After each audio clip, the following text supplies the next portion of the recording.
ഈശോമിശിഹായിക്ക് സ്തുതിയായിരിക്കട്ടെ. വിശുദ്ധ യോഹന്നാൻ അറിയിച്ച സുവിശേഷം 8-ാം അധ്യായം 49-ാം വാക്യം.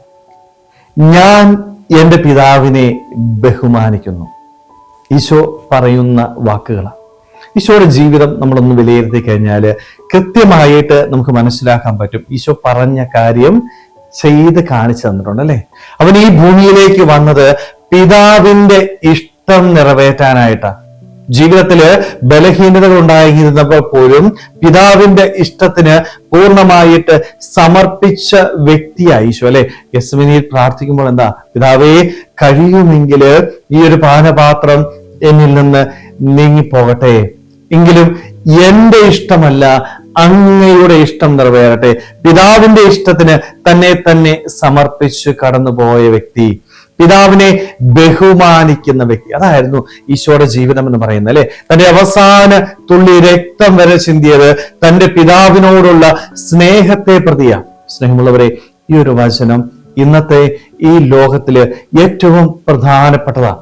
ഈശോ പറയുന്നുണ്ടല്ലേ, ഞാൻ എൻ്റെ പിതാവിനെ ബഹുമാനിക്കുന്നു. സ്നേഹമുള്ള യുവജനങ്ങളെ, കുട്ടികളെ, ഈ ഒരു കാര്യം നമ്മുടെ ജീവിതത്തില് നമുക്ക് പറയാനായിട്ട് പറ്റുമോ? നമ്മുടെ ജീവിതത്തിൽ പലപ്പോഴും മാതാപിതാക്കന്മാരെ ബഹുമാനിക്കുന്നത് കുറഞ്ഞു വരിക. അപ്പനെ ബഹുമാനിക്കാത്ത, അപ്പന്റെയും അമ്മയുടെയും വാക്കു കേൾക്കാത്ത വ്യക്തികളായിട്ടൊന്ന് മാറുക. പലപ്പോഴും പല മാതാപിതാക്കൾ കരഞ്ഞുകൊണ്ട് വേദനിച്ച് ഞങ്ങളുടെയൊക്കെ പക്കൽ വന്ന് പറയുന്നൊരു കാര്യമുണ്ട്, അച്ഛാ ഞാൻ പറഞ്ഞിട്ട് എൻ്റെ മക്കള് കേൾക്കുന്നില്ല. എത്രയോ വേദനയോടുകൂടിയാണ് ഓരോ അപ്പനും അമ്മയും വന്ന് പറയുന്നതെന്നറിയോ. കണ്ണീരോടുകൂടി, വേദനയോടുകൂടി അവർ പറയാം, അച്ഛാ 10-22 വയസ്സായി, ഒത്തിരിയേറെ കഷ്ടപ്പാടുകൾ സഹിച്ച് അവന് വേണ്ടതൊക്കെ ചെയ്തു കൊടുത്തിട്ടുണ്ട്, പക്ഷെ അവൻ ഇന്ന് എന്നെ കേൾക്കുന്നില്ല അച്ഛാ. ഞാൻ പറയുന്ന വാക്ക് കേൾക്കാനായിട്ടോ, എന്നെ അനുസരിക്കാനായിട്ടോ, എന്നെ ബഹുമാനിക്കാനായിട്ടോ അവൻ തയ്യാറാവുന്നില്ല. കണ്ണീരോടുകൂടി മാതാപിതാക്കൾ വന്ന് പറയുന്ന വാക്കുകളാണ്. സ്നേഹമുള്ളവരെ, നമ്മളൊക്കെ ഒന്ന് ചിന്തിക്കേ, അപ്പന്റെയും അമ്മയുടെയും ഈ വാക്ക്, ഈ കണ്ണീരിന് മക്കളെ നിങ്ങൾ ഉത്തരം പറയേണ്ടതായിട്ട് വരും. ദൈവസന്നിധിയില് ദൈവം ചോദിക്കും, നീ നിന്റെ മാതാപിതാക്കന്മാരെ ബഹുമാനിച്ചോ, അവരെ അനുസരിച്ചോ, അവർ പറയുന്നത് കേട്ട് ജീവിക്കുവാനായിട്ട് നീ തയ്യാറായോ? ഓരോ യുവജനങ്ങളും കുട്ടികളും ആത്മശോധന ചെയ്യണം. നമ്മുടെ ജീവിതത്തില് ഞാൻ എൻ്റെ മാതാപിതാക്കന്മാരെ അനുസരിക്കുന്നുണ്ടോ, അവരെ ബഹുമാനിക്കുന്നുണ്ടോ, അവരുടെ വാക്ക് കേട്ട് ജീവിക്കുവാനായിട്ട് തയ്യാറാവുന്നുണ്ടോ?